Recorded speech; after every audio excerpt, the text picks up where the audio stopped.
Hi guys, it's Norman Sutherland from Harrogate Lifestyle, and in this second part of our interior installation video, I want to show you some improvements that I've been making to the interior of the van as we've been dry building it before we actually install it.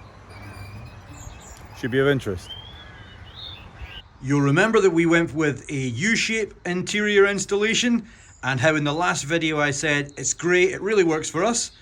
We've also shown you in some of our previous videos some of the alternative layouts that you can have a think about yourself.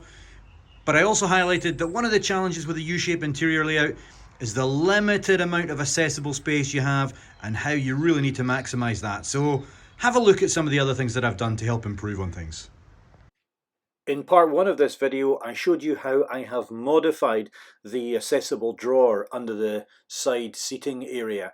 What I now want to show you is where we've taken that to and how we've further developed that to provide the maximum use of available space.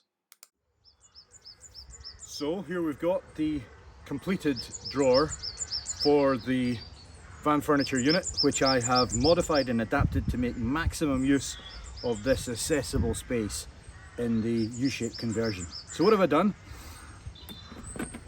Plastic box, sourced from Asda, perfect size to fit in, space at the front. And you'll see I've opened up the area inside and I've taken out the extra wood here just to make it a little bit more accessible.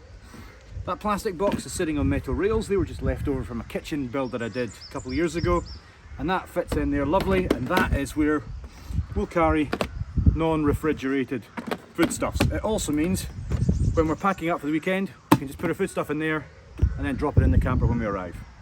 Underneath that, we've got the Ridge Monkey, or at least something that looks like a Ridge Monkey, and that's just held in the bottom under a couple of white plastic furniture type blocks with a hoop of elastic holding it on at the back so that it doesn't move when we're on the road.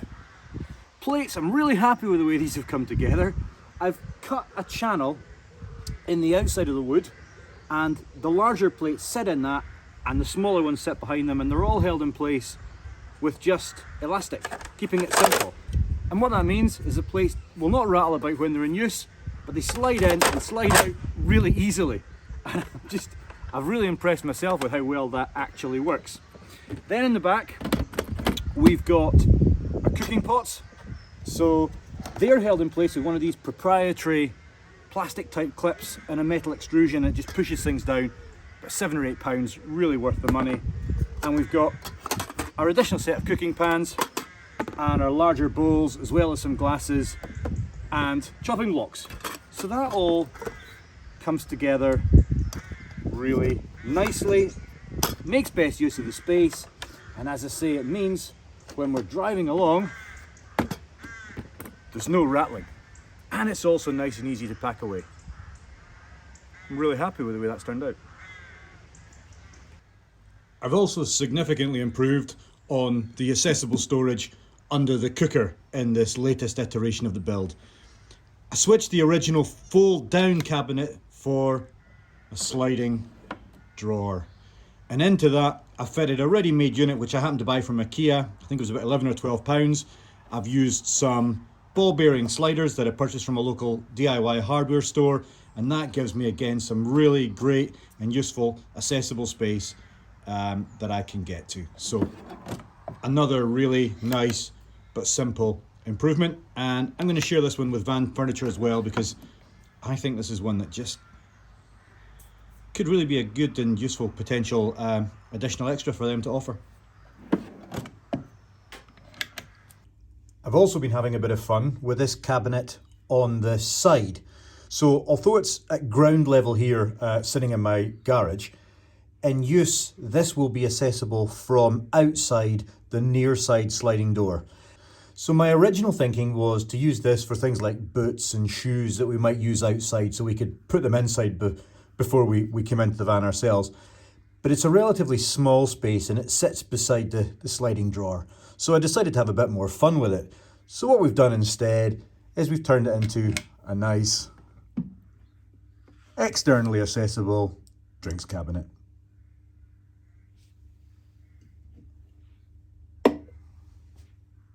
That should be quite nice for offering any visitors to the van a sociable drink. And as you can see, it will be well stocked up with a selection of our local wines, some soft drinks, and I also still have to find a way to fit some more miniatures of my Islay whiskey collection in there.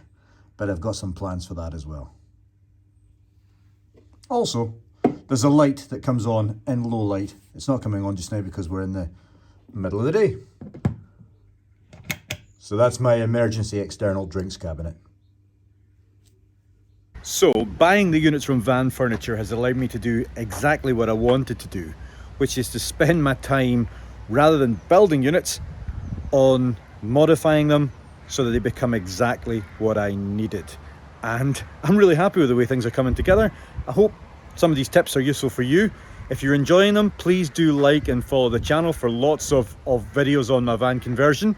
We've got a few videos that are going to be coming up very soon. I've got a video on painting the van that's going to be coming up very soon. I've got a video on fitting a pop top that's going to be coming up very soon.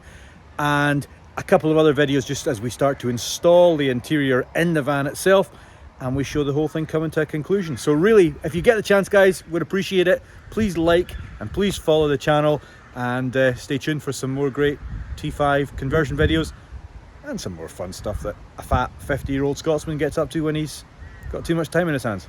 Stay safe out there.